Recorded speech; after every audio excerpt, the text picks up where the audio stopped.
জ্যোতিষী ঠাকুর আমাদের দুটি সন্তান রয়েছে, তাই তো তুমি গণনা করোনা করে আমার দুটি সন্তানের নাম রাখতে হবে। ঠিক আছে সদাগর সাহেব, আপনি একটু অপেক্ষা করেন, আমি এই মুহূর্তে গণনা করে দেখি আপনার ছেলের নাম কি রাখতে পারি।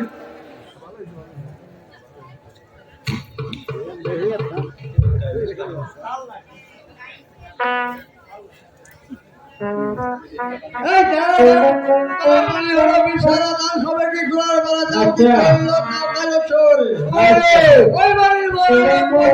ছোট লোকের দিয়ে